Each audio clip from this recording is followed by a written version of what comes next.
Terima kasih Tuhan. Hanya Engkau pribadi yang terindah dalam hidup kami.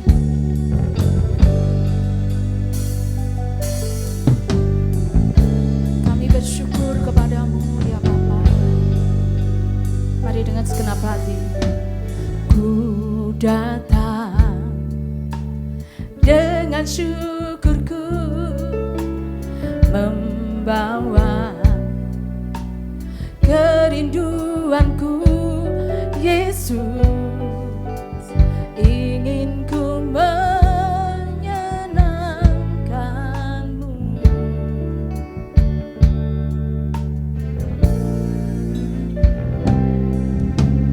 Karyamu indah bagiku, kasih yang menyelamatkanku, Yesus, inilah persembahanku.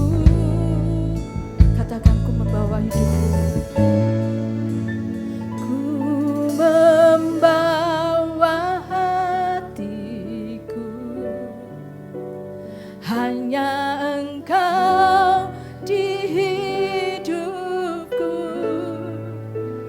Yesusku, Kau terindah.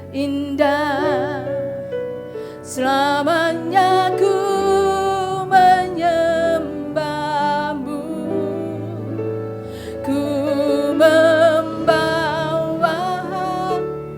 kami membawa hidup kami kepadamu, Yesus, menjadi persembahan di hadapan-Mu. Untuk Yesusku yang terindah, selamanya ku menyembahmu,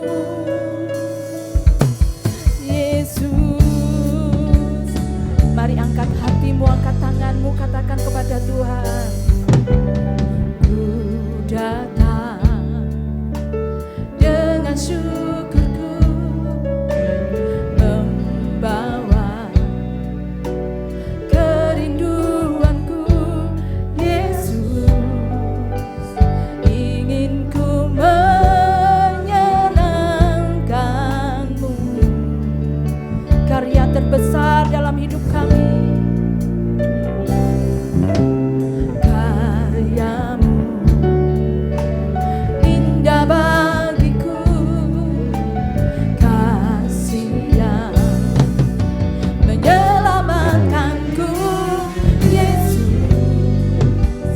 inilah persembahanku. Kami bawa hati kami, Tuhan.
setiap kami.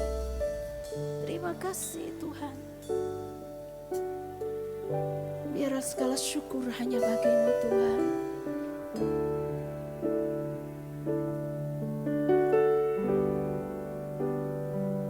Segala pujian syukur bagi-Mu.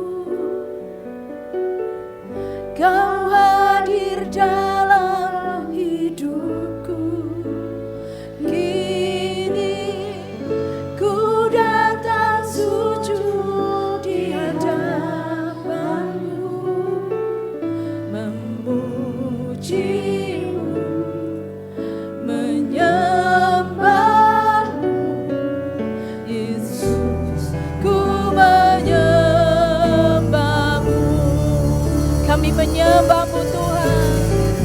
Segala pujian syukur bagi-Mu. Kau hadir dalam hidupku. Kini ku datang sujud di hadapan-Mu, memuji-Mu, menyembah-Mu.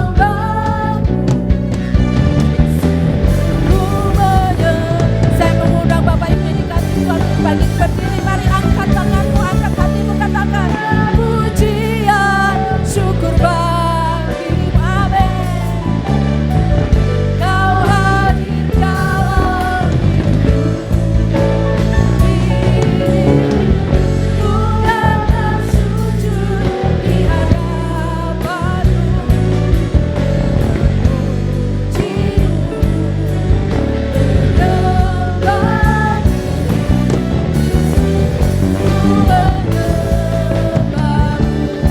sebab segala pujian hanya bagi-Mu Tuhan. Segala pujian, syukur bagi-Mu. Dia hadir di dalam hidup kita. Amin. Kini ku datang sujud di hadapan-Mu,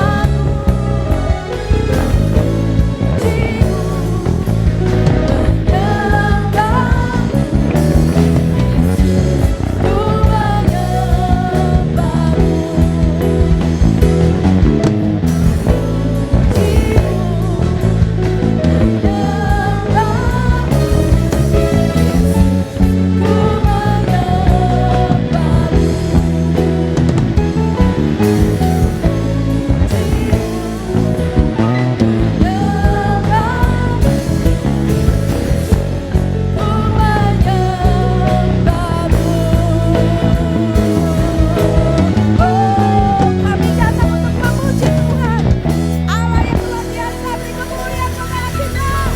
Amin, haleluya. Mari bersorak bagi Tuhan. Siap untuk memuji Tuhan, berikan yang terbaik pagi ini. Amin. Mari gerakkan badan kita. Siapkan hati kita untuk memuji Tuhan, bersuka cita sebab tiada terukur kasih setia Tuhan. Haleluya.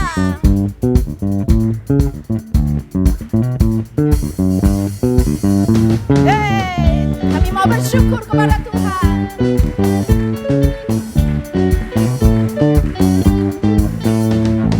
Tiada terukur besar kasih setiamu Tuhan. Banyak yang lewat. Amin.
Dipersilakan duduk Bapak Ibu yang dikasihi Tuhan. Mari kita akan siapkan hati kita. Makasih Tuhan. Ku yakin saat Kau berfirman.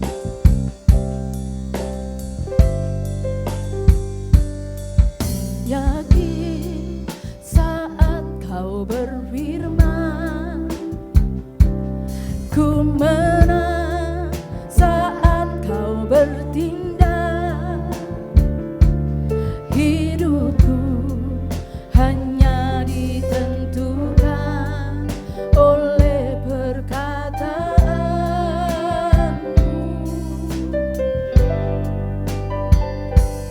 Ku aman karena Kau menjaga. Ku kuat karena Kau menopang.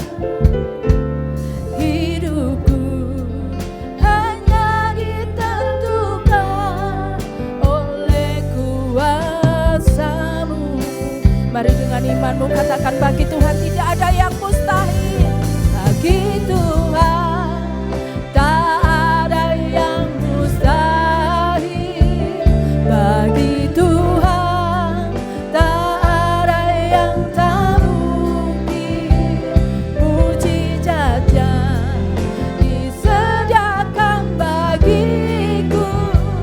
Ku diangkat dan dipulihkannya. Mari dengan yakin katakan kepada Tuhan. Ku yakin saat Kau berfirman. Ku menang saat Kau bertindak. Hidupku hanya ditentukan oleh perkataanmu.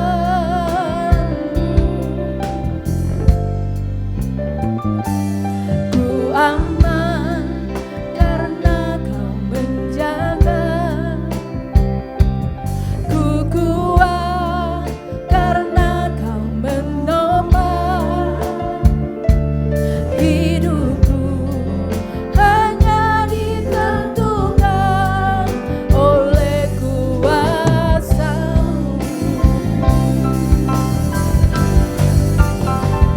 Bagi Tuhan tak ada yang mustahil. Bagi Tuhan tak ada yang tak mungkin. Mujizatnya disediakan bagiku. Ku diangkat dan dipulihkannya. Bagi Tuhan tak ada yang mustahil. Inilah iman kami kepadamu Tuhan. Tak ada yang tak mungkin. Mujizatnya disediakan bagiku. Ku diangkat dan dipulihkannya. Dengan kasih Kristus singer yang akan puji-pujian ini.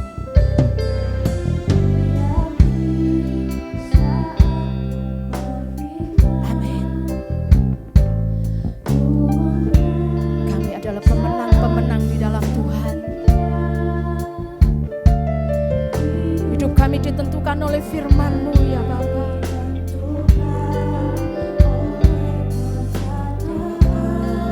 Bila kami merenungkan Tuhan, kami selalu aman di dalam Tuhan. Karena Engkau Allah yang menjagai kami. Kami selalu kuat di dalam Tuhan.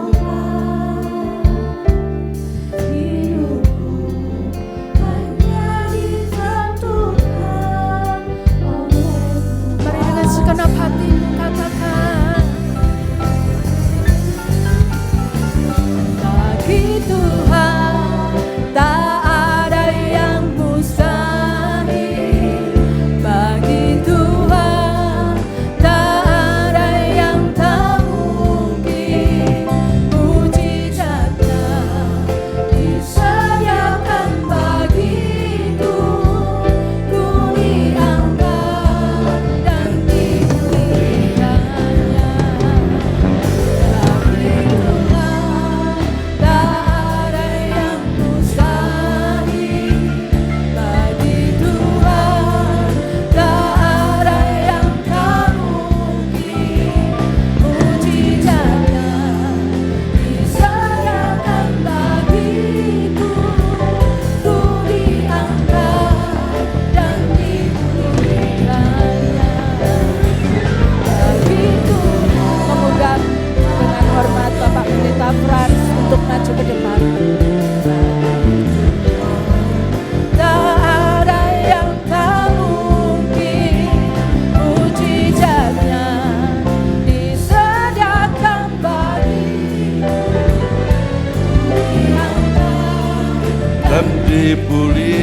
lagi Tuhan, saya jemput Bapak Ibu bangkit berdiri.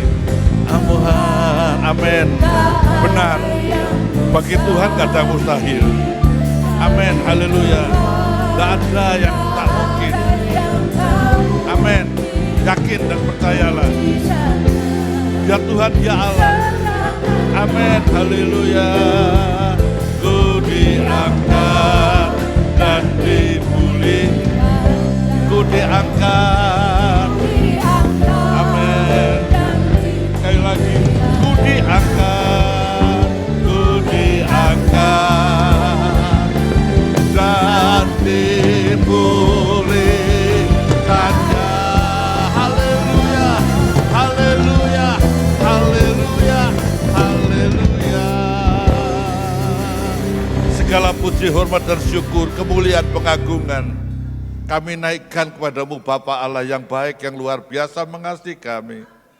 Kalau kami boleh ada sebagaimana kami ada pagi hari ini, ada di rumah Tuhan, itu semua karena anugerah Tuhan, bukan kuat dan gagah kami, sekalipun memang ada jadwal ibadah.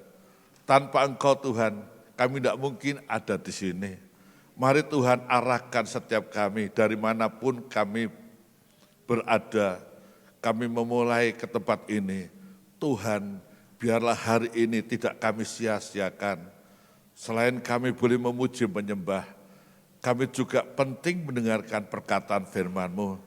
Mari Tuhan, kalau Engkau sudah memuji menyembah bersama kami, memberkati pujian penyembahan kami, berkati hati kami untuk terbuka mendengarkan kebenaran firman-Mu. Dan mari Tuhan pakai hamba-Mu yang tidak ada apa-apanya, yang penuh dengan kekurangan. Tetapi di dalam Engkau Tuhan, Engkau menambah-nambahkan Tuhan, sehingga hamba-Mu dan jemaat-Mu boleh menerima, bukan hanya mendengar, menerima dan melakukan kebenaran firman-Mu. Dan kami percaya jemaat Tuhan hari ini boleh hidup dalam kemerdekaan, hidup bebas dari segala ikatan. Karena itu tujuan Engkau datang ke dunia. Engkau berkata dalam surat Yesaya, Engkau datang untuk melepaskan semua yang terikat, untuk membebaskan kami dari belenggu-belenggu, untuk menyembuhkan yang sakit. Aku berdoa itu terjadi dalam jemaat ini, dalam dan demi nama Yesus. Terima kasih Bapa, kami sudah siap dengan firman-Mu. Mari pakai kesempatan ini dari awal sampai selesai dalam pengurapan-Mu. Hanya dalam nama Yesus kami percayakan diberkati Tuhan, katakan sama-sama, amin. Silakan duduk. Shalom Aleichem. Shalom Aleichem. Jawabannya mestinya Aleichem Shalom. Ya. Shalom Aleichem artinya Aleichem, jawabannya Aleichem Shalom. Damai sejahtera bagimu, dan Bapak Ibu juga bisa membalaskannya untuk saya, damai sejahtera juga bagi saya. Kira-kira seperti itu Bapak Ibu. Hari ini saya akan ambil satu tema, damai sejahtera di tengah keluarga. Dan tema ini betul-betul menginspirasi saya, karena kita baru sebulan memperingati Paskah. Persis 1 bulan yang lalu tanggal 18 April kita memperingati Jumat Agung, dan tanggal 20 April kita memperingati Paskah. Dan kali ini Paskah Jumat Agung saya peringati di satu daerah transmigrasi, yaitu di daerah Lampung, Lampung Timur.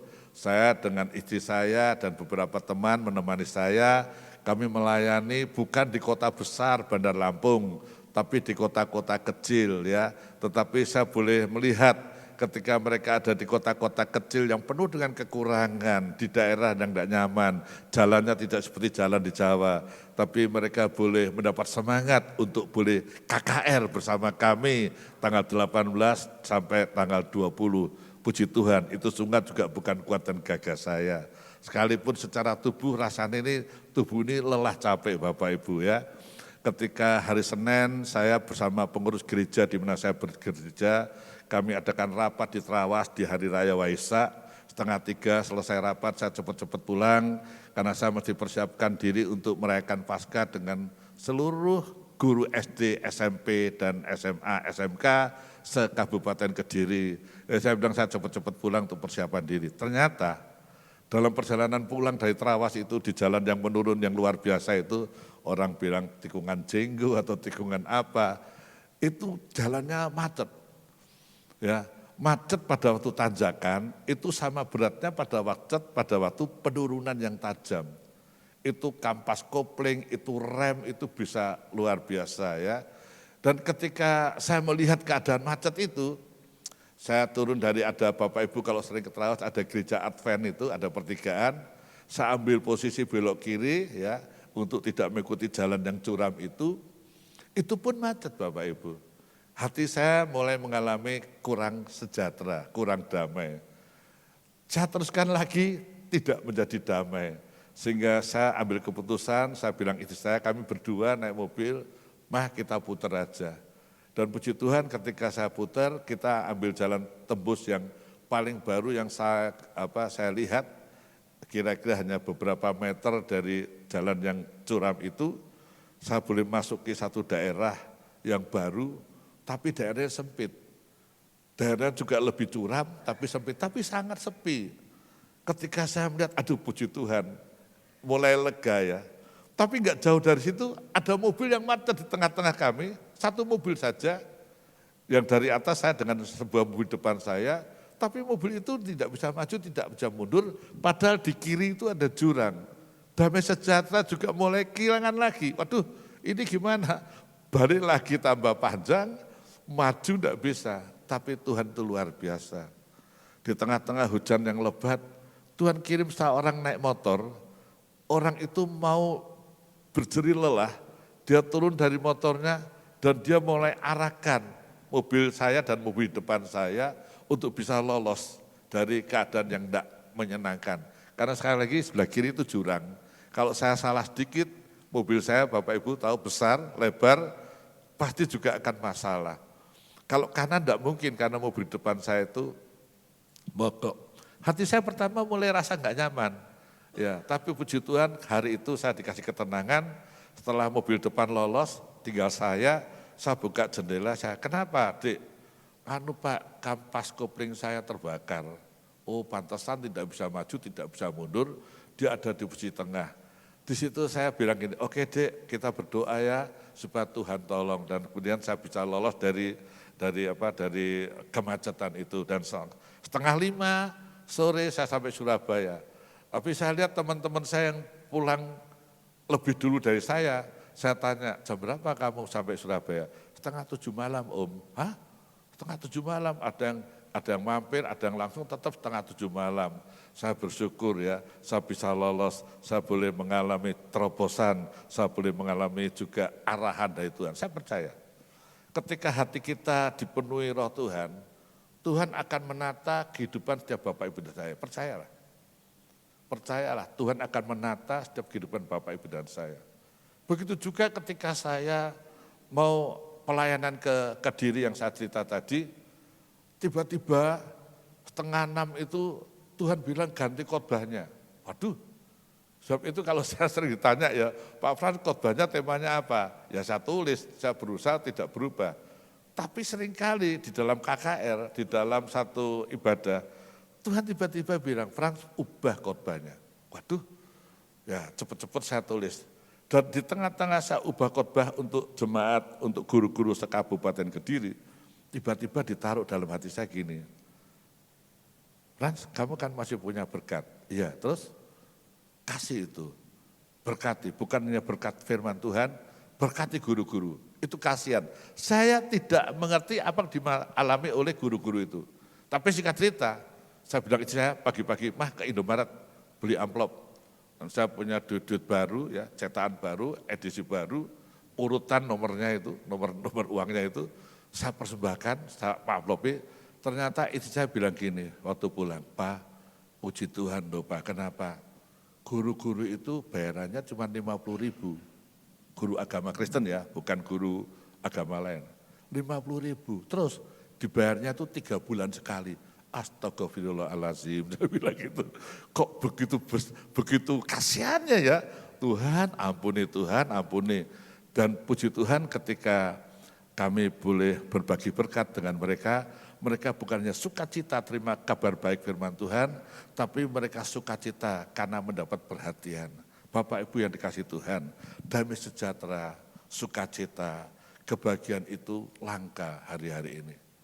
Apalagi keadaan tidak tambah mudah, Bapak Ibu yang pengusaha, engkau merasakan resesi mulai dialami, emas sudah naik, dolar sudah tidak mau turun-turun, kenaan ada di posisi 16.700, 16.500. Kalau kita lihat ini seperti resesi yang dialami tahun 98. Waktu saya masih kerja di bank, Pak Rudi Tenggala masih ingat, itu posisi 16 itu kita sudah kolab bank-bank. Bahkan 80 sekian bank gulung tikar. Ya, dengan bank-bank itu supaya nggak gulung tikar, dia ingin mempertahankan nasabah deposito, nasabah tabungan. Caranya apa? Deposito dinaikkan 65% sampai 70%. Masih ingat Pak Paul zaman-zaman itu?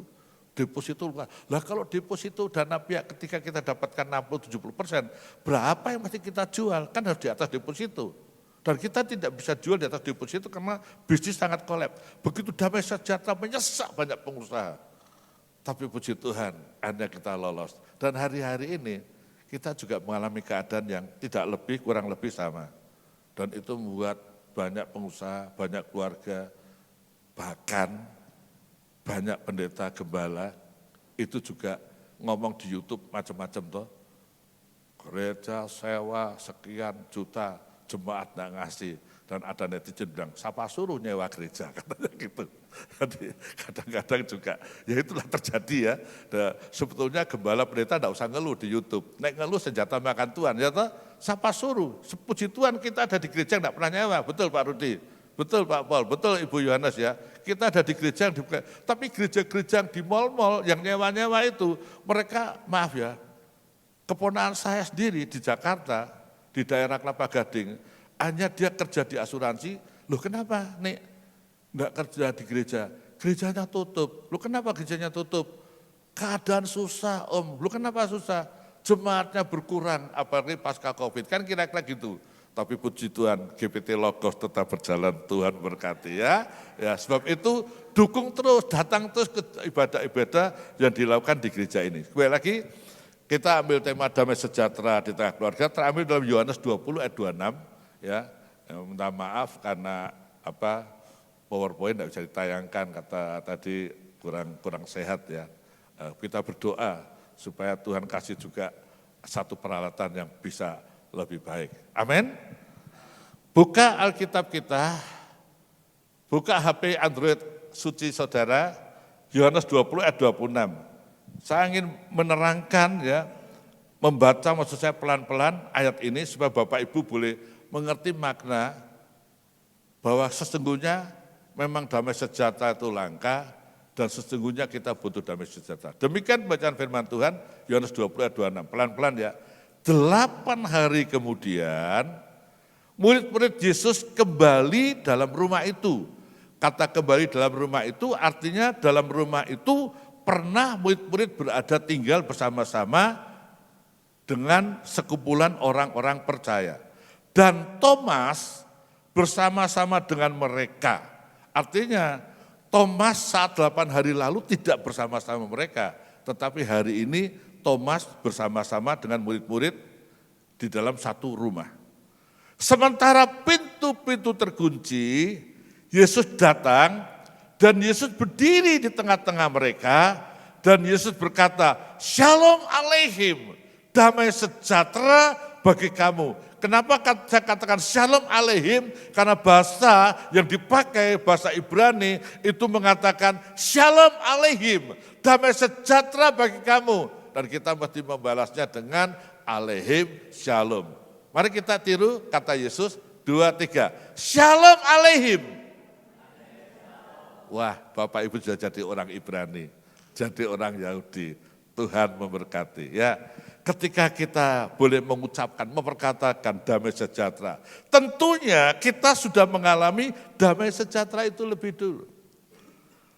Kata 8, angka 8, orang Yahudi, orang Israel suka bermain dengan angka 8. Di sini ada Bapak yang ahli teologi ya. Bahasa Ibrani 8 itu chet atau het, itu dilambangkan satu bentuk dinding pemisah antara sebelah sana dan sebelah sini. Dan boleh kita analogikan, itu bicara tentang masa lalu dan masa sekarang. Bisa diartikan seperti itu? Bisa. 8 hari kemudian. Jadi kemarin, seminggu yang lalu, ketika murid-murid ada dalam rumah itu, Yesus juga mengatakan Shalom Aleihim. Jadi Yohanes 20 ayat 26 ini ketiga kalinya Yesus mengatakan Shalom Aleihim. Kalau Yesus mengatakan Shalom Aleihim untuk ketiga kalinya, betapa pentingnya damai sejahtera itu harus ada di kehidupan murid-murid. Dan hari ini kalau Yesus mengatakan Shalom Aleihim, jemaat gereja Pantekosta Tabernakel Logos, artinya engkau dan saya membutuhkan Shalom Aleihim. Saudara kasih Tuhan, kenapa murid-murid membutuhkan Shalom? Karena mereka ketakutan. Yesus yang diandalkan, Yesus yang diikuti beberapa tahun, Yesus yang bisa menghidupkan orang mati, minimal anak muda di Nain, menghidupkan anak dari kepala rumah ibadat yang terlanjur mati karena terhambat waktu Yesus menuju ke sana, seorang wanita pendaran menjamah, Yesus terjadi dialog. Yang ketiga, Yesus juga luar biasa memanggil Lazarus yang sudah di kuburan 3 atau 4 hari, sudah bau kira-kiranya kalau zaman ini. Yesus yang diikuti, yang punya kuasa mencelikkan mata yang buta. Yesus yang punya kuasa mentahirkan orang kusta.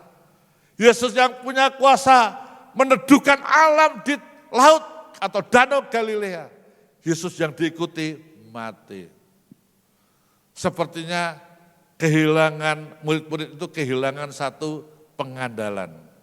Murid-murid kehilangan pengharapan.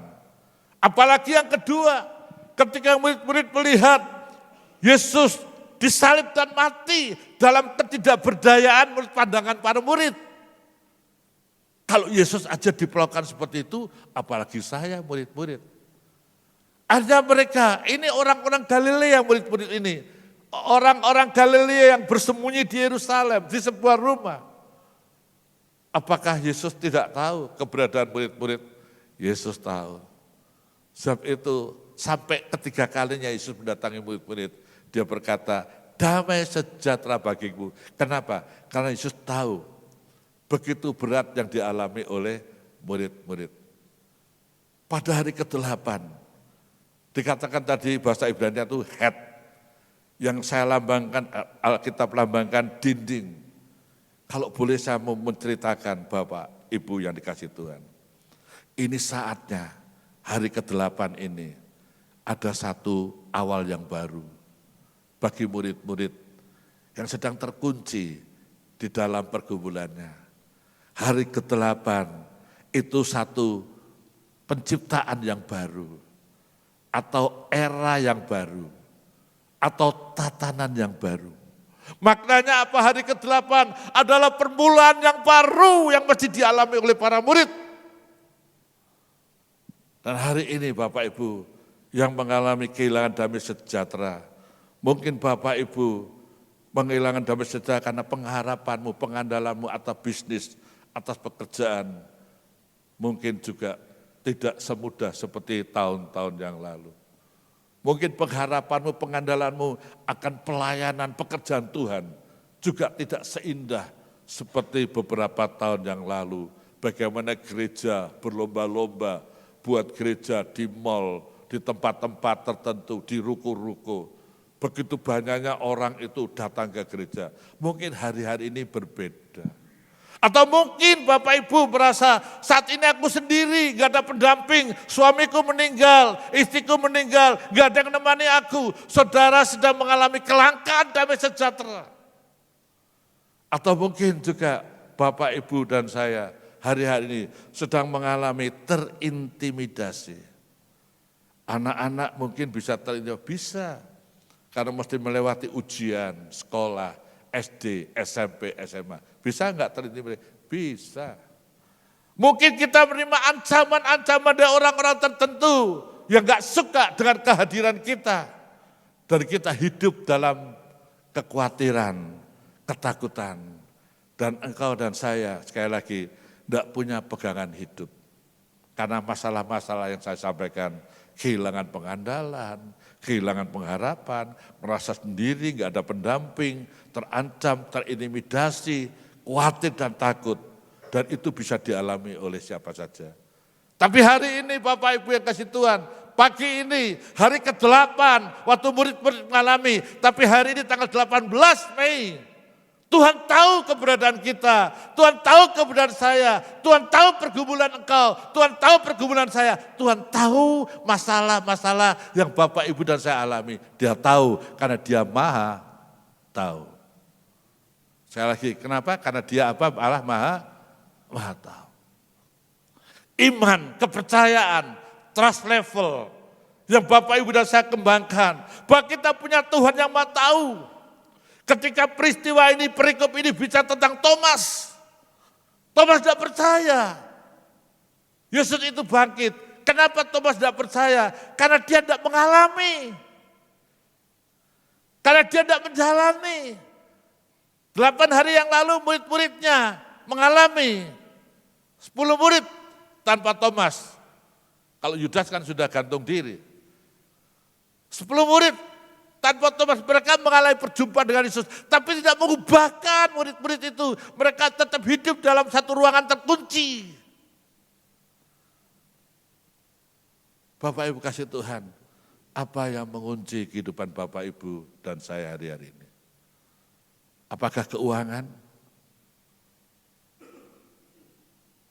Atau engkau punya masalah lain, pelayanan, pekerjaan, di dalam pelayanan seperti engkau terkunci, engkau tersingkir. Saya pernah mengalami seperti itu Bapak Ibu. Tapi saya percaya, ketika kita mengalami keadaan-keadaan terbelenggu, terhimpit oleh intimidasi, hati kita tertekan oleh masalah-masalah atau otoritas yang di atas kita. Betul-betul rasanya enggak kuat. Yang kau butuhkan kehadiran Yesus. Yang saya butuhkan kehadiran Yesus. Anak-anak yang kau butuhkan kehadiran Yesus. Mari Bapak Ibu, undang Yesus. Undang Yesus dalam hidupmu.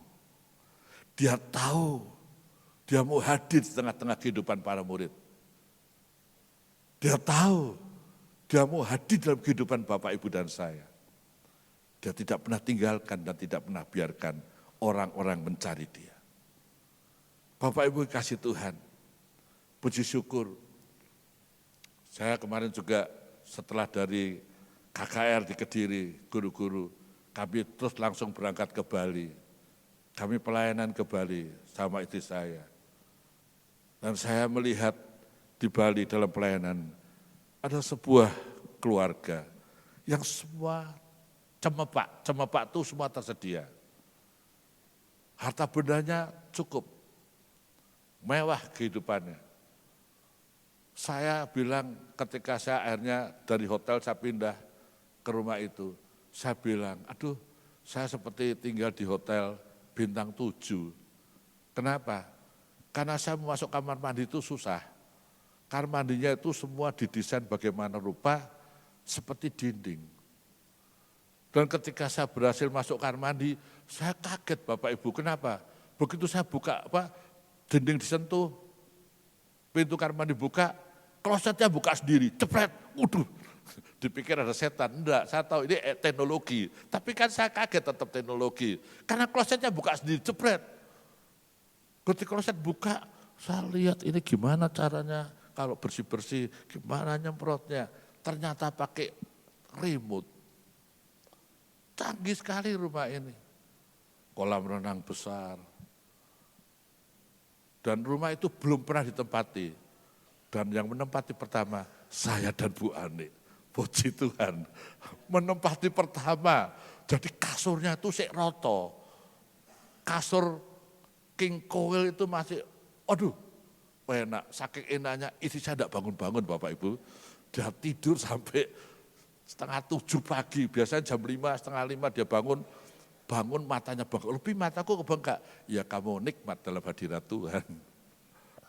Orang yang sekaya ini, semuanya semewah ini, Bahkan 3 kali saya diajak oleh keluarga ini, 3 kali naik mobil ganti-ganti.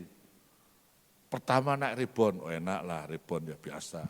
Yang kedua naik Mercy yang canggih, enggak bisa berdiri Bapak Ibu, karena Mercy-nya terlalu pendek. Begitu saya duduk enak, mau berdiri itu keluar ketatap-tatap. Ada mobil anak muda. Yang ketiga naik mobil listrik yang enggak ada suaranya itu. Begitu beradanya. Tapi apa yang enggak ada? Damai sejahtera. Puji Tuhan, kami support keluarga itu, kami berdoa, kami mengusir kuasa-kuasa roh-roh jahat, kami ikat dalam dan demi nama Yesus, bukan kami yang ikat tapi Tuhan yang ikat, menggunakan mulut lidah kami berdua. Kami keliling, capek karena rumahnya sangat besar, naik turun. Tapi ketika selesai kami berdoa, tempat itu terang sekali. Dan kami semua boleh mengalami damai sejahtera. Buktinya istriku bangun tidur 6:30 pagi. Saudara kasih Tuhan, damai sejahtera itu dibutuhkan oleh siapa saja, termasuk kalau kau punya uang, apalagi Meyujen. Engkau perlu damai sejahtera, tidak punya uang. Engkau perlu damai sejahtera. Pendeta perlu damai sejahtera. Gak ada yang tidak perlu damai sejahtera siapapun kita di dunia. Maka Yesus datang ketika Thomas tidak mengalami damai sejahtera. Teman-teman muridnya sudah terima Roh Kudus, sudah terima pengutusan. Murid-murid yang lain sudah dihadiri oleh Yesus, ketemu Yesus. Thomas belum terima kehadiran Yesus. Kalau Bapak Ibu baca Yohanes 20:19, murid-murid yang lain itu sudah terima pengutusan.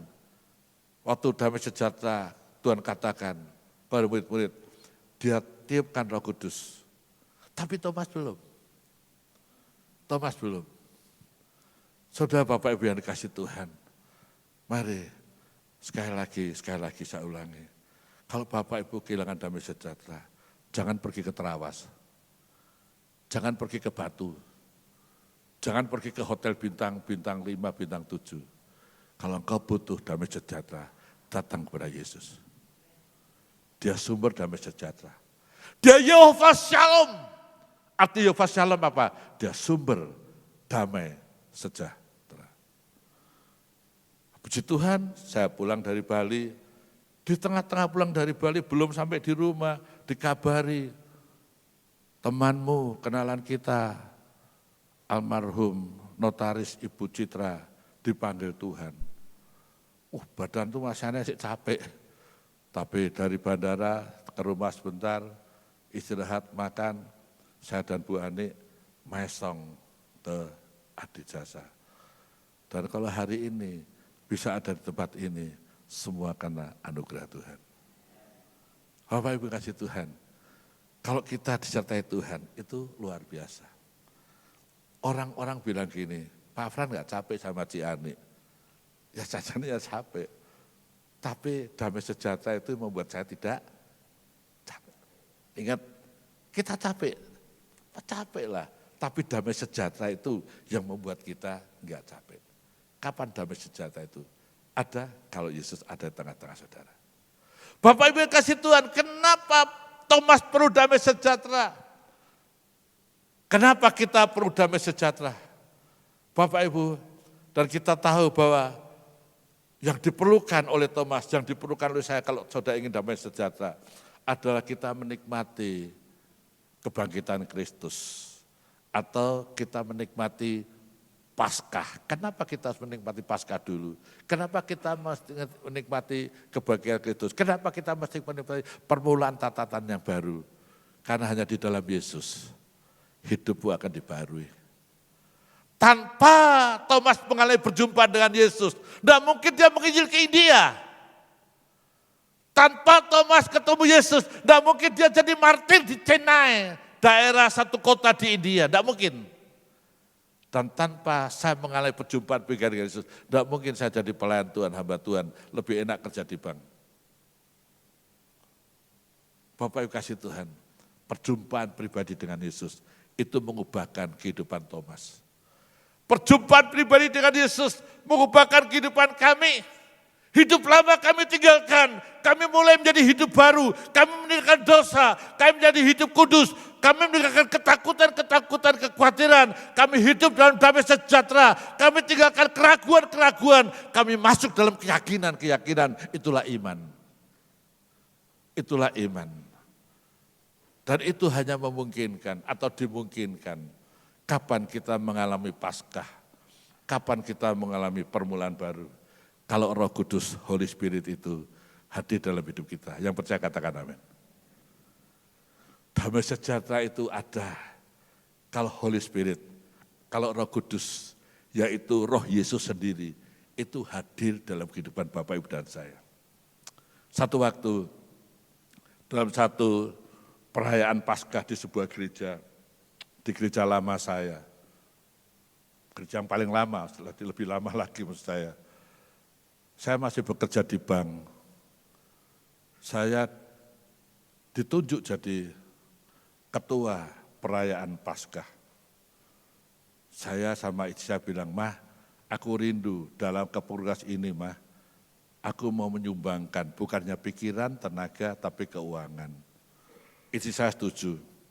Dan akhirnya saya bicara dengan Bapak Ibu Gembala, kalau seluruh makanan untuk roti, air, semua untuk acara Paskah itu datang dari kami. Bukan dari panitia, bukan dari gereja. Mereka setuju. Dan untuk itu Bapak Ibu, saya bilang kepada saya, ayo kita cari contoh-contoh makanan, kue, jajanan, kita bawa. Dan akhirnya kita bawa, saya bilang kepada gereja itu, tolong dipilih mana yang hauce, mana yang enak, mana yang cocok daerah. Akhirnya mereka, katalah. Oke ya, ya, enggak berubah, enggak, ini enak. Singkat cerita, selesai perayaan Paskah, sebelum selesai di tengah-tengah perayaan Paskah itu, dari atas mimbar ini, Bapak Ibu Gembala itu bilang, roti yang disumbang saya itu enggak enak. Perasaanmu gimana Bapak Ibu? Sudah capek, sudah menyediakan jen, sudah nanya mana yang dipilih, dia yang milih bukan saya. Dan di atas mimbar, roti yang kamu sediakan tuh enggak enak. Sakitnya tuh di sini loh. Kayak lagu itu loh. Sakitnya tuh di sini. Istri saya baru bertobat. Enggak Tuhan-Tuhanan. Istri saya belum bertobat itu, masih baru ikut saya. Saya pegang, ayo sayang, kita menghadap kepada Bapak Ibu Gembala. Dia boleh permalukan saya di atas mimbar, tapi saya akan bicara bukan di atas, di bawah mimbar. Dengan nangis-nangis istri saya ikut perintah saya, datang kepada Bapak Ibu Gembala di pastori, Om, Tante, saya minta maaf kalau rotinya gak enak. Sekali lagi, roti yang pilih dia, yang bayari saya, yang dicelatu saya, tapi saya yang minta maaf. Susah enggak? Halo, susah enggak? Tapi itu saya lakukan. Jawabannya mestinya ya orang yang ya cengli lah ya. Oh dia minta maaf, mungkin sudah enggak loh. Berarti ada Paskah di kamu. Oh haleluya. Dari situ saya belajar dengan pemimpin, dengan atasan, dengan siapa saja, atasan itu selalu benar, kita selalu salah. Atasan salah, dia tetap benar, kita tetap salah. Di dalam gereja sering terjadi seperti ini. Ada anak-anak Tuhan, bahkan ada pendeta, gembala, bicara sama kami. Kok bisa ya? Yang tanya bisa. Saya percaya, kita itu butuh kehadiran Yesus, kehadiran Roh Paskah. Bapak Ibu kasih Tuhan, kalau engkau bisa seperti itu artinya Roh Kudus ada di dalammu dan engkau akan mengalami damai sejahtera. Yang percaya katakan amin. Kenapa Thomas bisa mengalami perjumpaan dengan Yesus? Karena dia kembali kepada komunitas. 8 hari lalu Thomas gak ada di komunitas murid-murid. Dia sempat tidak ketemu Yesus. Tetapi 8 hari kemudian, hari itu, ketika Thomas tidak tinggalkan komunitas, ketika Thomas ada bersama murid-murid yang lain, di situ Yesus hadir di tengah-tengahnya. Dan Thomas mengalami perjumpaan dengan Yesus secara pribadi. Dan apa yang dilakukan Thomas? Ketika Thomas berjumpa Yesus secara pribadi, Yohanes 20 ayat 28, Bapak buka, Bapak pelajari. Dia katakan, ya Tuhan, ya Allahku. 10 murid lain tidak katakan itu. Ingat, 10 murid lainnya ketika Yesus bilang, alaihim salam, shalom alaihim. 10 murid tidak pernah berkata itu. Dan Alkitab mencatat, hanya Thomas yang bilang, ya Tuhan, ya Allahku. Dan Alkitab tidak menceritakan Yesus membantah keilahiannya, Yesus tidak membantah ketuhanannya. Karena Thomas percaya yang dihadapi bukan Yesus sebagai manusia, tapi Yesus sebagai Tuhan dan sebagai Allah. Luar biasa perjumpaan pribadi yang dialami Thomas. Bapak Ibu, saya dorong, bukan hanya ibadah, bukan hanya melayani jadi pemusik, bukan hanya melayani jadi singer, pendoa syafaat, WL, pendoa, guru sekolah minggu. Tetapi saya dorong, alami perjumpaan pribadi dengan Yesus. Itu yang terpenting. Itu akan mengubah kehidupan kita. Itu yang mengubah cara berpikir kita. Itu akan mengubah cara kita berkata-kata. Dan pasti itu akan mengubah cara engkau melayani. Orang yang melayani musik, yang melayani singer, yang melayani doa, dia bisa berdoa, dia bisa bermusik, dia bisa menyanyi. Tetapi seseorang yang ada Roh Kudus, ada Holy Spirit di dalamnya, dia melayani dengan sesuatu yang berbeda karena ada pengurapan Tuhan. Waktu dia bermain musik, musiknya luar biasa. Waktu dia memuji, mulutku penuh dengan pujian. Betul, mulutnya penuh dengan pujian dan itu kan berdampak bagi orang lain. Waktu dia mengatakan haleluya, bukan hanya perkataan dimuliakan Allah, tapi ada kuasa power yang keluar dari lidah bibirnya. Orang dipenuhi Roh Kudus, itu seperti kata Petrus. Satu waktu dia datang ke bait Allah di sekitar jam 3 sore, dia bersama Yohanes, dia melihat 40 tahun orang timpang ada di pintu bait Allah dan mulutnya berkata, demi Yesus orang Nazaret, bangkit dan berjalan. Perkataan itu boleh membangun orang lumpuh 40 tahun. 40 tahun dia hanya datang ke gereja, tapi dia hanya datang di depan pintu bait Allah. 40 tahun dia datang ke gereja, dia tidak pernah mengalami perjumpaan pribadi dengan Yesus. 40 tahun engkau boleh duduk di tempat ini, tapi kalau engkau tidak alami perjumpaan pribadi dengan engkau, hidupmu akan sia-sia. Yang dibutuhkan engkau, yang dibutuhkan saya, perjumpaan pribadi dengan Yesus. Itu akan mengubah hidupmu. Hidup lamamu ditinggalkan, engkau akan hidup baru. Hidup jadi jemaat, engkau akan melayani. Bapak Ibu, Kisah para Rasul 3, Bapak Ibu jadi rumah. Bagaimana ketika orang lumpuh itu dijamah oleh kuasa Yesus. Mulai perkataan dari Rasul Petrus. Dia langsung loncat. Dia langsung bisa berdiri. Perhatikan kata-kata. Lalu orang itu mengikuti Petrus masuk ke bait Allah. Artinya apa? Di bait Allah dia memproklamirkan, mendeklarasikan kesembuhan pemulihan. Artinya apa? Dia bersaksi di bait Allah bahwa dia disembuhkan oleh nama, segala nama, yaitu nama Yesus Kristus. Yang percaya katakan amin. Hidupnya diubah. Tidak lagi jadi follower yang hanya duduk diam. Saya merindu hari ini Bapak Ibu. Setiap Bapak Ibu boleh melayani pekerjaan Tuhan di tempat ini. Halo, saya rindu Bapak Ibu. Setiap Bapak Ibu berkontribusi melayani di tempat ini. Kami percaya, saya percaya, terlalu yakin. Kalau engkau dipakai Tuhan, penuh Roh Kudus melayani tempat ini. Atas akan penuh, bawah penuh. Bahkan hadirat Roh Kudus akan luar biasa. Boleh membaharui jemaat-jemaat yang hadir. Yang percaya katakan amin. Saudaramu dipakai Tuhan? Saudaramu dipakai Tuhan? Oh sedikit sekali, aduh ampun Tuhan. Saudaramu dipakai Tuhan? Ya gitulah. Saya aja senang apalagi Tuhan. Memang untuk dipakai Tuhan itu butuh komitmen. Memang capek. Tapi percaya, kalau engkau melayani dengan kekuatanmu, Bapak Ibu pelayan-pelayan di sini, kalau kita melayani dengan kekuatan kita, capek deh, sungguhan. Tapi kalau kita melayani dengan kekuatan Roh Kudus, tidak ada kata capek. Yang 7 percaya katakan amin. Baru tenaga udah capek.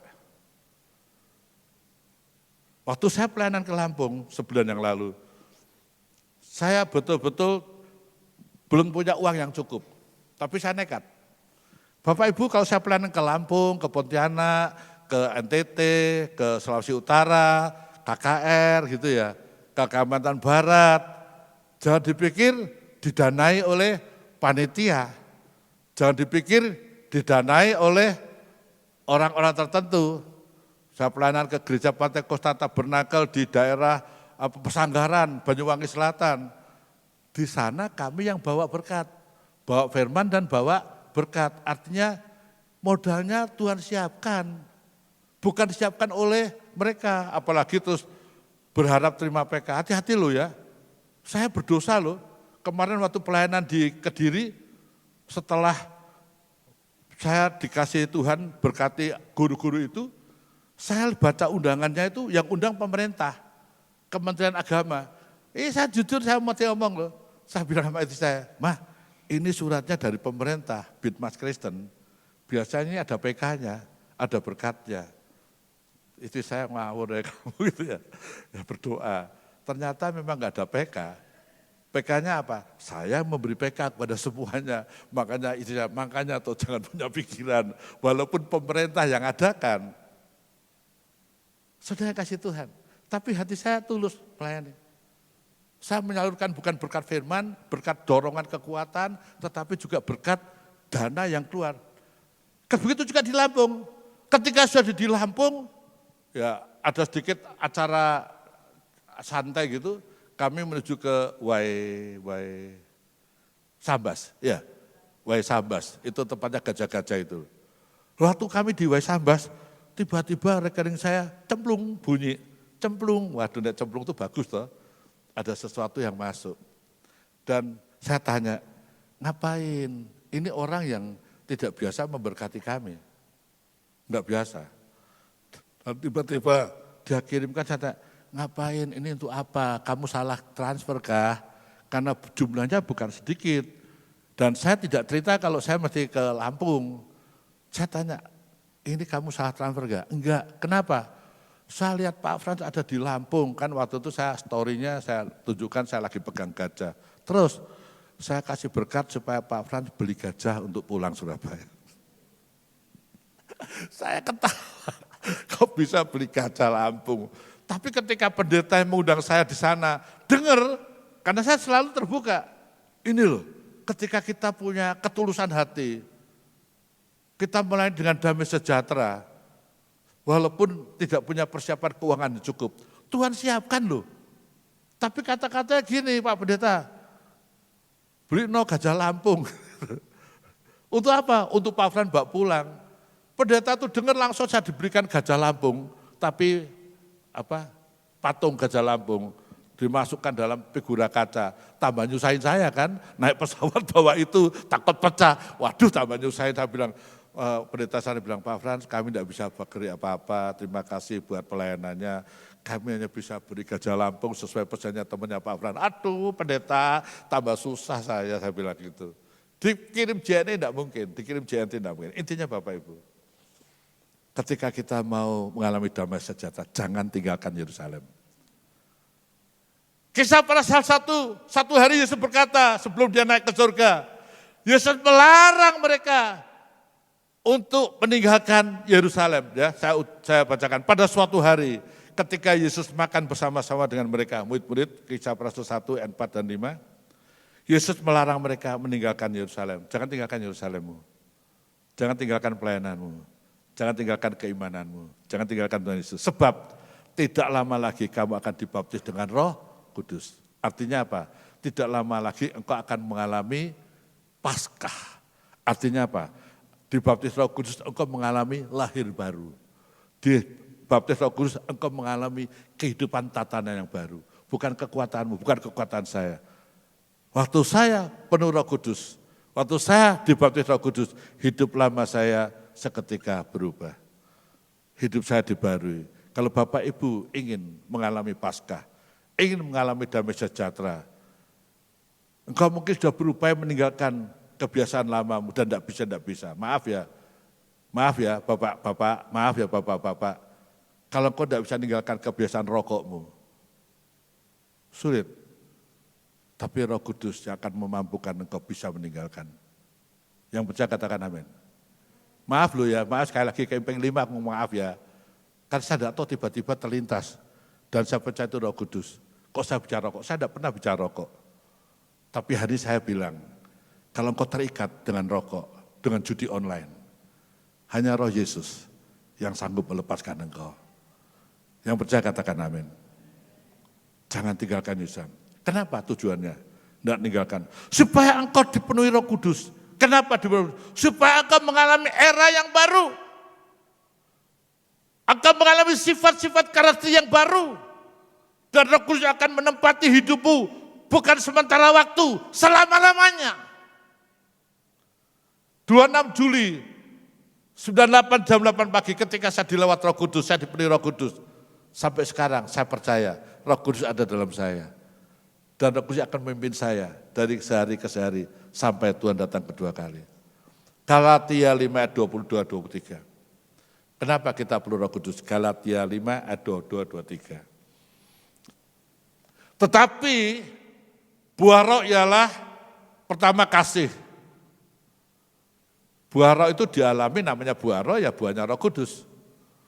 Orang yang penuh Roh Kudus, orang dibaptis Roh Kudus, orang mengalami tatanan baru, hidup baru, orang mengalami Paskah.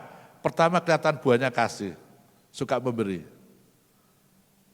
Yang kedua, sukacita, peringisan aja. Bahaya loh, maaf ya, boleh nggak Bapak Ibu saya bicara tentang ibadah hari ini?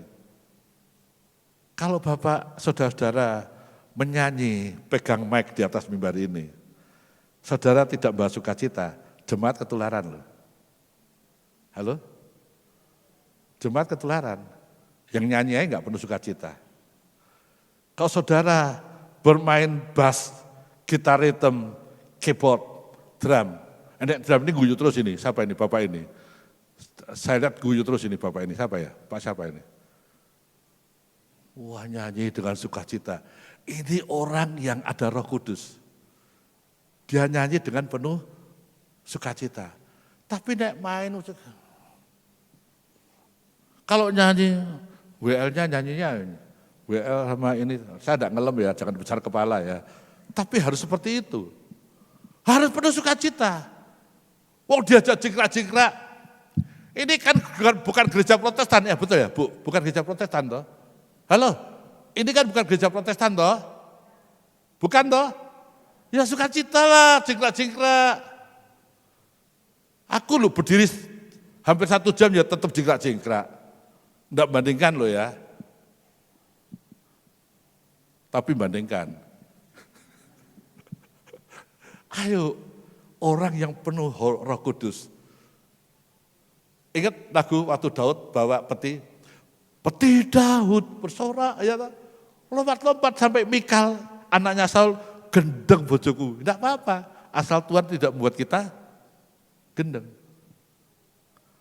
Harus ada perubahan. Yang ketiga, damai sejahtera, ya, ada tercatat.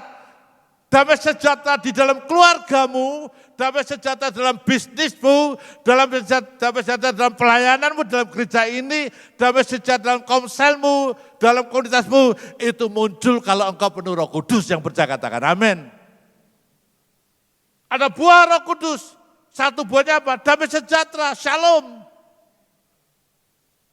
Bukannya kasih, buah sukacita, damai, bahkan ada 9 buah roh. Yang terakhir, yang ke-9 adalah penguasaan. Tidak dibuat-buat. Tidak dibuat-buat. Itu betul-betul muncul. Kenapa? Karena engkau dan saya penuh Roh Kudus. Tidak bisa dibuat-buat. Tidak bisa saudara. Jadi kesimpulannya apa Bapak Ibu? Damai sejahtera di tengah keluarga kita, di tengah komunitas kita, di tengah pelayanan kita, di dalam kantor kita, di dalam pekerjaan kita.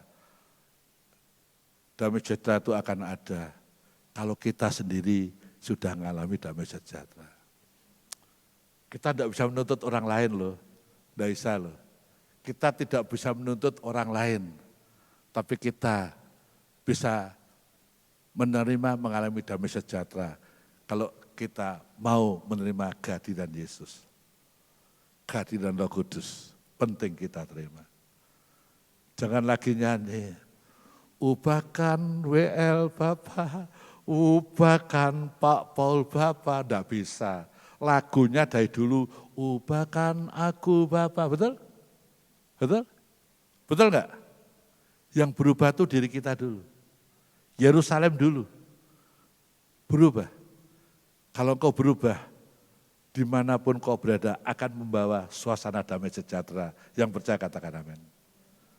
Hari ini, sebelum saya tutup, di depan ada perjamuan kudus. Kita bersekutu dengan tubuh dan darah Kristus. Jangan jadikan ini satu kebiasaan, tapi satu penghormatan. Bahwa ketika kita bersekutu dengan tubuh dan Kristus, artinya kita bersekutu dengan kematian dan kebangkitan Kristus. Artinya kita mau komitmen Yesus, Roh Kudus, Roh Yesus itu tinggal, diam di dalam kita dan dia ngatur. Kalau dia Roh Kudus tinggal dalam hidup saya, hidup saudara, itu suka-sukanya Tuhan. Waktu saya KKR Pasca di Lampung, setiap ibadah mereka nyanyikan lagu ini. Kehadiran kami, kehadiran Roh Kudus boleh berdampak situ. Mereka suka nyanyi ini. Suka-sukanya Tuhan, saya bersaksi kepada mereka. 8 tahun saya menderita, sakitnya di sini. Saya dari kerja di bank, tidak pernah kredit, karena saya punya uang dari hasil kerja saya. Saya tidak nyolong, tidak korupsi waktu saya kerja di bank. Itulah mungkin yang buat saya dipanggil jadi hamba Tuhan. Ya, saya tidak pernah melakukan hal-hal yang negatif waktu saya kerja di bank. Dan Tuhan pilih, waktu Tuhan pilih gampang, enggak. Saya pernah suatu masa enggak punya uang, saya mungkin sudah pernah cerita. Dan teman kirim saya apa? Capcay. Teman yang lain kirim saya apa? Syoke coba. Saya bilang, menangis saya, Tuhan, anak saya butuh uang sekolah dan enggak bisa dibayar sama capcay. Tuhan, rumah saya butuh bayar rekening listrik dan tidak bisa dibayar sama Syoke coba. Tuhan, Kau tahu, aku tinggalkan pekerjaanku. Aku jadi hamba Tuhan yang tidak punya gereja. Aku tidak dipanggil jadi gembala. Kami berdua dipanggil untuk menyantuni pendeta-pendeta, hamba-hamba Tuhan, anak-anak Tuhan yang berkekurangan. Sampai hari ini, kemarin kami di Denpasar dikirimi seorang anak yang, waduh anak kembar yang sudah enggak karu-karuan kepalanya. Itu tanya, gimana Pak? Saya belum melanjutkan sama dia, ya kalau memang Tuhan izinkan kita bantu. Kita selidiki kebenarannya dulu. Orang yang enggak punya, orang yang menderita itu orang susah. Saya pernah mengalami orang susah. Padahal sebelum jadi hamba Tuhan saya enggak susah. Tetapi itu ternyata hanya sebagai jalan pembuka untuk saya melekat pada Tuhan. Terus saya bilang, oke, Lian, saya balik jalan, kita pelayanan. Saya melayani di Kapasari, ada rumah sakit Adiusa dari situ. Di situ orang-orang Madura, orang-orang Muslim datang, tolong doakan Pak Pendeta. Saya berdoa. Beberapa orang, kami pisah, saya lain. Dan tiba-tiba ada telepon waktu kami tinggalkan.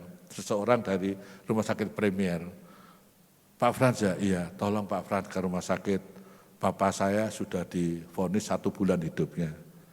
Dan aku belum menikah. Aku pengen papaku sembuh. Saya datang, enggak punya uang loh.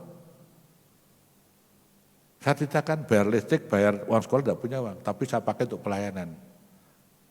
Waktu saya ke rumah sakit Premier, berdoa, saya bangun iman mereka, iman tentang seseorang sakit diturunkan dari atap. Mungkin orang ini sudah beriman lagi, karena ketika lihat gerejanya penuh, bait Allah penuh, tidak bisa masuk, putus asa. Tapi orang-orang yang mau mikul tidak putus asa, dia bongkar atap. Iman itu yang menyembuhkan orang ini. Saya bilang, papamu mungkin tidak punya iman lagi. Dokter sudah bilang 1 bulan, dokter ahli jantung Jeffrey. ininya sudah dibolongin.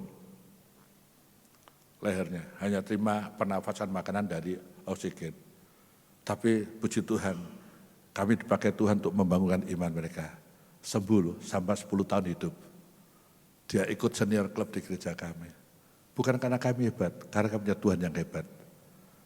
Yang saya ingin sampaikan dalam kisah ini Bapak Ibu, apapun keadaan kita, kalau kita kehilangan damai sejahtera, masih ada Tuhan. Dampaknya untuk saya apa? Begitu saya pulang dari rumah sakit, anaknya perempuan lari-lari. Ciane, Pak Fran tolong berhenti, kenapa? Ini ada dana, ada berkat. Saya bilang, enggak. Untuk bensin, enggak. Karena kami pelayanan bersama Bu Ani, untuk orang sakit, untuk orang mati, kami harus melepaskan berkat. Bukan mengambil berkat. Itu komitmen. Dan puji Tuhan, hanya dia memaksa saya tidak mau terima, saya doakan biar jadi berkat buat pengobatan papamu. Pulang, dan di tengah jalan masih daerah Nginden itu, Semolawaru, ada telepon bunyi, ternyata seseorang anak Tuhan yang tidak sedang saya layani dan lama tidak berhubungan dengan kami. Dia bilang, Pak Fran rumahnya mana? Di sini. Sebentar Pak Fran, jam 5 nanti saya datang. Jam 5 betul dia datang. Dan dia bawa berkat dari Tuhan. Dia bilang, saya disuruh Tuhan untuk melepaskan berkat kepada Pak Frans. Saudara, jangan mengharap berkat dari apa yang kita layani. Kalau kita diberkati, puji Tuhan. Tapi kita dapat berkat dari Tuhan. Dia yang memerintahkan kita melayani. Walaupun dijadwal, tapi dia yang memerintahkan. Berkat itu datang dari Tuhan, bukan dari manusia. Coba kalau berkat dari jemaat, maaf ya. Ini kejadian loh ya. Saya pakai gelang, oh itu gelang pemberianku. Betul? Nanti Ibu Yohanes pakai ini, wah itu dari aku. Sampai seorang profesor kemarin di Kediri, waktu saya pelayanan, dia begitu digerakkan Tuhan karena 4 hari dia rindu ketemu saya, profesor. Rindu ketemu saya. Loh Pak Fran di Kediri? Iya. Wah dia cepat-cepat ke Kediri, dia rumahnya di desa dekat Blitar, dia peluk saya. Dia rangkul saya, terus dia bilang gini, aku kangen Pak Profesor, kangen, menangis di dada saya. Kangen dengan pelukan Pak, saya peluk. Terus saya bilang, ayo Pak, mobilnya mana? Jajan mobilku diparkir, kenapa? Karena dia dulu pernah bilang, apa yang diterima Pak Frans, saya pasti terima, kata gitu. Saya beli Fortuner lama, dia beli Fortuner. Jadi dia imani, nah, sekarang Fortuner yang baru, ayo jajan. Dia berkata gini, jangan Pak sekarang, kenapa? Saya tidak menjajari. Kenapa Pak Pendeta? Kalau saya diberkati Fortuner, nggak ada orang yang berkati saya. Tangkap Pak intinya. Kadang-kadang jemaat itu lihat pendeta, oh mobilnya enak, mobilnya mewah, gak usah diberkati cukup, betul? Jadi waktu dia gitu, saya peluk, iyalah itulah jemaat. Waktu saya punya mobil, orang bilang gini, jangan memberkati Pak Frans. Pak Frans itu berkati seakeh. Terus, berkati orang lain, orang jadi gembala yang punya jemaat, yang punya mobil, yang istrinya punya pekerjaan, berkati dia. Saya enggak tersinggung, itu ngomong sama saya loh, ngomong sama Bu Ani loh, jadi bukan dari kata orang loh. Saya bilang haleluya, lihat berkat kita dari Tuhan. Yang tujuh yang percaya katakan amin. Layani dengan damai sejahtera dan diawali dari kita. Penutupnya, alami lebih dulu perjumpaan dengan Yesus kalau ingin damai sejahtera. Dalam keluargamu, engkau sendiri alami damai sejahtera, engkau sendiri alami berjumpa dengan Yesus. Yang kedua, hiduplah ketika kau terima Roh Kudus, dituntun Roh Kudus dan dituntun firman Tuhan. Jangan oleh firmannya manusia, oleh firman Tuhan. Yang ketiga, hiduplah bersaksi, menjadi saksi dimanapun engkau berada, terutama dimulai dari keluargamu. Saya percaya damai sejahtera di keluarga akan melimpah dalam hidupmu sekarang dan selama-lamanya. Yang tujuh bersama saya katakan, amin. Tuhan Yesus berkati. Mari kita tundukkan kepala. Saya undang pemusik. Haleluya. Haleluya. Haleluya. Bapak Ibu tetap tenang dalam hadirat Tuhan. Haleluya. Dia Tuhan yang menyertai Bapak Ibu dan saya. Dia sungguh Tuhan yang bertanggung jawab Bapak Ibu. Dia tidak pernah tinggalkan, mau kau kaya, mau kau setengah kaya, mau kau kekurangan, Kalau engkau menghadirkan Tuhan dalam hidupmu, menghadirkan Roh Kudus di dalam hidupmu, kau tidak akan mengalami kehilangan damai sejahtera. Mungkin engkau hari-hari ini mengalami pergumulan tentang anakmu. Mungkin kau mengalami pergumulan tentang suamimu, tentang istrimu, tentang orang tuamu, mertuamu. Tapi saya ingin sampaikan, jangan sampai engkau kehilangan damai sejahtera. Hadirkan Yesus. Hadirkan Yesus. Penyertaanmu Tuhan, segalanya bagiku, hadirmu Tuhan. Amin. Rasakan hadir Tuhan. Rasakan hadirnya Roh Kudus di gereja ini, di kehidupan kita. Penyertaan-Mu Tuhan. Di depan saudara ada tubuh Kristus. Di hadapan saudara ada darah Kristus yang sebentar lagi akan menyatu dengan tubuhmu, dengan tubuh saya, dengan darahmu, dengan darah saya. Harusnya hidupmu berbeda, hidup saya berbeda, karena ada Tuhan di dalamnya. Haleluya, anugerah, anugerah-Mu. Amin, anugerah-Mu. Haleluya, anugerah Tuhan. Semua karena bukan karena kehebatan, kekuatan, pengalaman, jam terbang. Haleluya, anugerah-Mu Tuhan, anugerah, amin.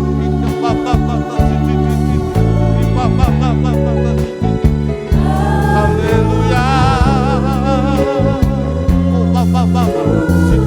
haleluya.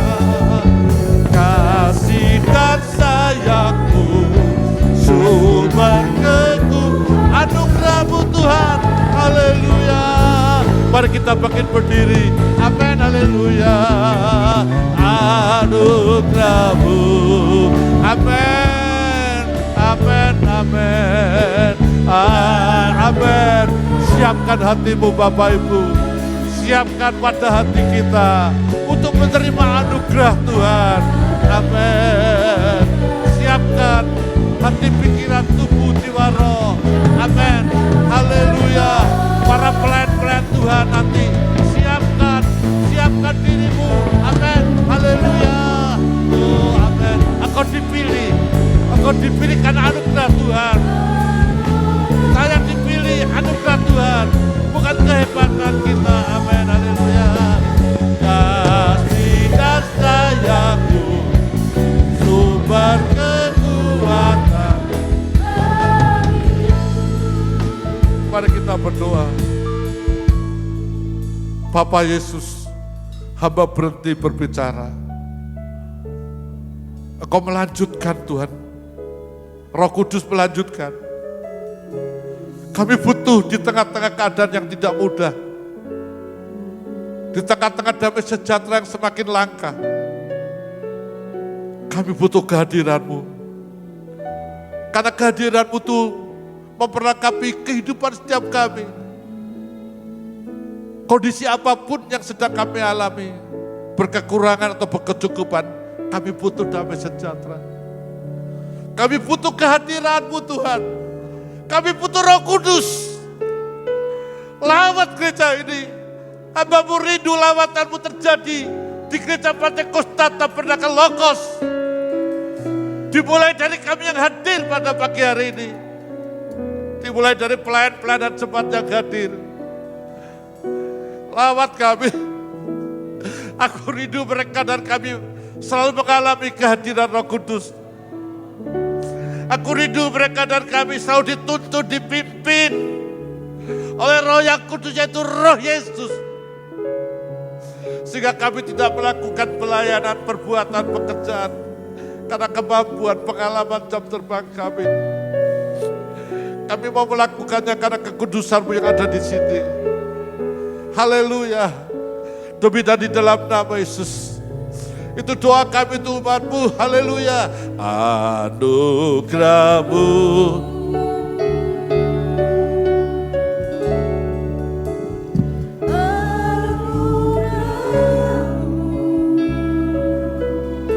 Dengan kasih Kristus saya mengundang Bapak Hendrata untuk maju ke depan.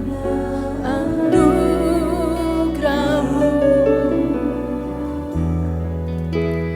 bukan karena kekuatanku,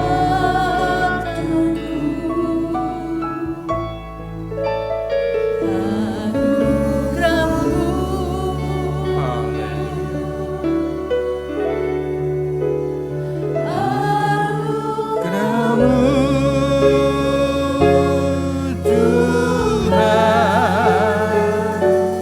Kasih dan sayang-Mu sumber kekuatan bagiku.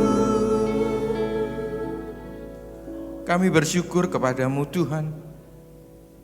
Kalau kembali kasih-Mu melanda di dalam kehidupan kami melalui kebenaran firman-Mu. Ajari kami terus Tuhan dengan kebangkitan. Sungguh-sungguh damai sejahtera itu ada di dalam hati kami. Untuk terus tercermin di dalam perjalanan kehidupan kami. Dan layakkan kami pada pagi hari ini Tuhan. Untuk bersama-sama menikmati tubuh dan darah-Mu. Biarlah pengorbanan-Mu 2000 tahun yang lalu yang telah bangkit di dalam kehidupan kami. Sungguh-sungguh teraplikasi di dalam perjalanan kehidupan kami. Terima kasih Bapak.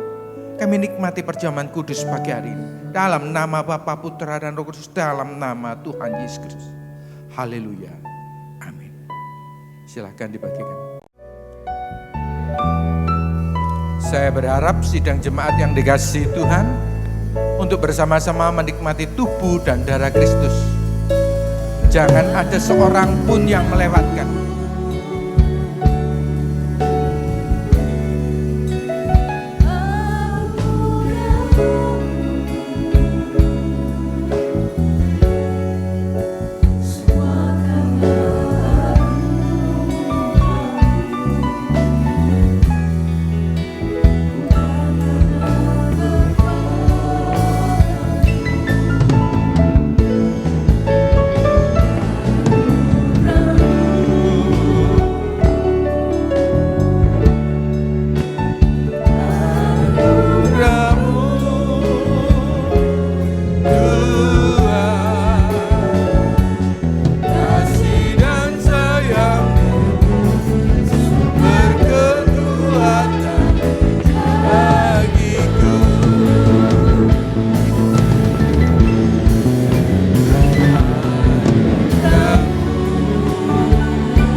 Sidang sama-sama bangkit berdiri.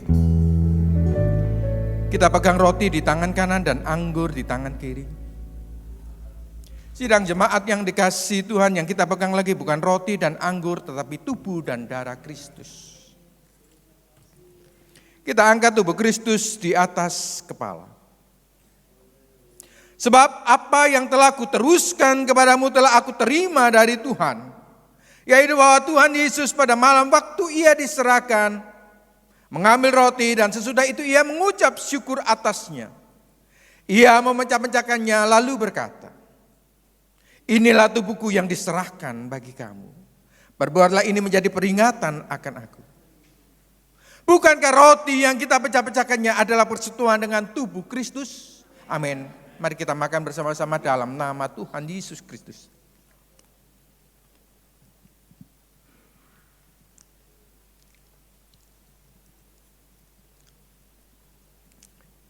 Kita angkat darah Kristus di atas kepala. Demikian juga ia mengambil cawan sesudah makan lalu berkata, cawan ini adalah perjanjian baru yang dibenteraikan oleh darahku. Perbuatlah ini setiap kali kami meminumnya menjadi peringatan akan aku. Bukankah cawan pengucapan syukur yang atasnya kita ucapkan syukur adalah persekutuan dengan darah Kristus? Mari kita minum bersama-sama dalam nama Tuhan Yesus Kristus. Haleluya. Sebab setiap kali kamu makan roti ini dan minum cawan ini, kamu memberitakan kemuliaan Tuhan sampai ia datang. Segala puji, hormat, dan syukur Bapa hanya bagi kemuliaan namamu. Kalau sampai pada hari ini, Tuhan masih membimbing perjalanan kehidupan kami, sehingga kami dapat bersama-sama menikmati tubuh dan darahmu. Ajari kami terus Tuhan, bahwa perjalanan kehidupan kami selanjutnya adalah untuk memberitakan kematian dan kebangkitan Tuhan kita Kristus. Terima kasih Bapa. Dalam nama putramu yang tunggal Kristus Yesus Juru Selamat kami yang hidup, kami mengucap syukur Tuhan kepadamu. Haleluya. Amin. Puji nama Tuhan, kita percaya bahwa berkat Tuhan lewat firman-Nya sungguh menguatkan kita. Amin. Diberkati oleh firman Tuhan pagi ini, Bapak Ibu yang dikasihi Tuhan. Ya, saya mengucapkan terima kasih untuk Bapak Pendeta Fran yang sungguh luar biasa. Biar Tuhan terus pakai hidupnya untuk kemuliaan nama Tuhan. Kita akan belajar memberi persembahan pada pagi hari ini. Saya mengundang petugas persembahan untuk mempersiapkan kantong yang ada. Kami hidup karena kami percaya kepada Tuhan. Tuhan yang besar, Tuhan yang sanggup melakukan segala perkara.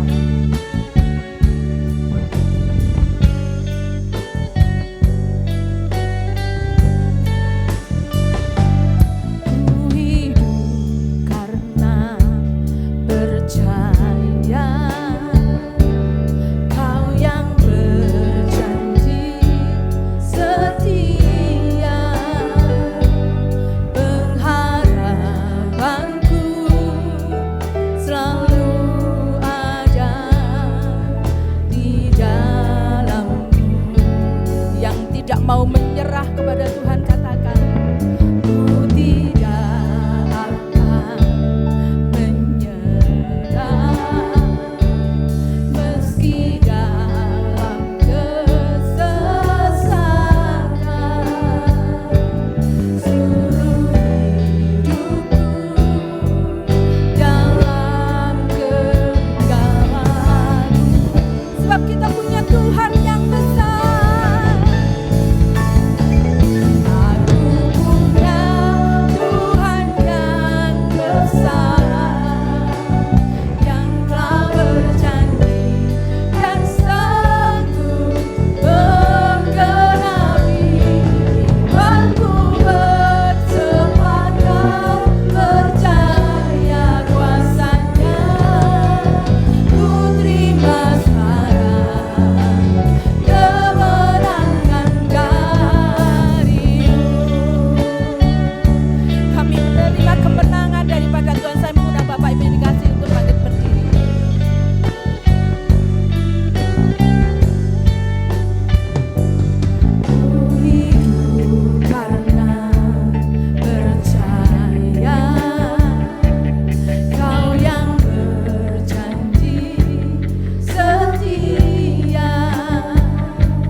Puji, hormat, dan syukur hanya bagi kemuliaan nama-Mu Bapa. Hanyalah karena kasih dan anugerah-Mu, kalau pada pagi hari ini dengan cuaca yang terang, dengan tubuh yang sehat, kami dapat bersama-sama beribadah pagi hari ini. Sungguh-sungguh adalah kasih dan anugerah yang telah Tuhan tunjukkan, yang telah Tuhan berikan di dalam kehidupan kami. Ajari kami terus Tuhan, senyambang kesempatan itu masih Tuhan berikan di dalam kehidupan kami. Kami menghitung hari-hari yang Tuhan berikan di dalam kehidupan kami, sehingga kami beroleh hati yang bijaksana untuk terus bersyukur, berserah, bersandar, beribadah kepada-Mu Tuhan. Tuhan berkati setiap acara ibadah dimanapun berada, khususnya pada pagi hari ini. Berkati worship, singer, pemusik, pembicara, dan seluruh sidang jemaat-Mu yang hadir pada pagi hari ini. Trisna Gembala kami yang terkasih Ibu Yusuf, Tuhan beri kekuatan dan kesehatan, tambahkan terus iman dan Roh Kudus dalam perjalanan kehidupannya, untuk terus dapat memimpin, membimbing kami semua sidang jemaat-Mu menuju padang rumput yang hijau dan air yang tenang Tuhan. Berkati rumah tangga kami, pekerjaan kami, pasangan hidup kami, sekolah anak-anak kami yang menghadapi ujian, kenaikan kelas yang akan memperoleh sekolah yang baru, Tuhan pimpin dan bimbing, supaya setiap mereka yang mencari pekerjaan ataupun yang bersekolah yang lebih lanjut, Tuhan beri roh hikmat, akal budi dan kebijaksanaan untuk dapat mereka mencapai cita-citanya. Berkati setiap acara ibadah di dalam tempat ini Tuhan, beserta seluruh hamba-hamba-Mu yang terlibat pelayanan di dalam tempat ini. Ajari kami terus Tuhan, untuk menomorsatukan setiap pelayanan dan panggilan dan tugas dan tanggung jawab yang telah Tuhan bebankan di dalam kehidupan kami. Berkati negara dan bangsa kami agar selalu aman, tentram dan damai, agar cita-cita masyarakat Indonesia adil dan makmur dapat tercapai. Berkati kota Surabaya dan sekitarnya agar tetap dalam keadaan kondusif untuk kami dapat beribadah kepada-Mu. Berkati perumahan, Prapen dan sekitarnya, supaya kehadiran gereja-Mu di tempat ini sungguh-sungguh menjadi mercusuar untuk mereka dapat bersama-sama beribadah di dalam tempat ini. Sidang jemaat yang dikasihi Tuhan, apapun yang terjadi dalam kehidupan kita sampai pada hari ini, apapun masalah dan kehidupan kita yang melilit, yang terjadi, mari kita sama-sama angkat tangan kita di hadapan Tuhan. Serahkan semua kepada Tuhan. Dan marilah kita belajar seiras dengan kebenaran firman Tuhan pada pagi hari ini. Letakkan tangan kiri kita di dada, bahwa kedamaian, damai sejahtera, kasih, kemurahan, dan buah-buah roh itu ada di dalam kehidupan kita, untuk kita pancarkan di dalam perjalanan kehidupan kita. Sidang jemaat yang dikasihi Tuhan, terimalah berkat daripada Allah Bapa, cinta kasih dan kasih sayang daripada Tuhan kita Kristus Yesus, dan dengan persekutuan Roh Kudus yang senantiasa menyertai kehidupan kita, mulai pagi hari ini sampai selama-lamanya. Dalam nama Bapa, Putra, dan Roh Kudus, dalam nama Tuhan Yesus Kristus, semua yang telah diberkati Tuhan sama-sama katakan, amin. Selamat pagi, Tuhan memberkati.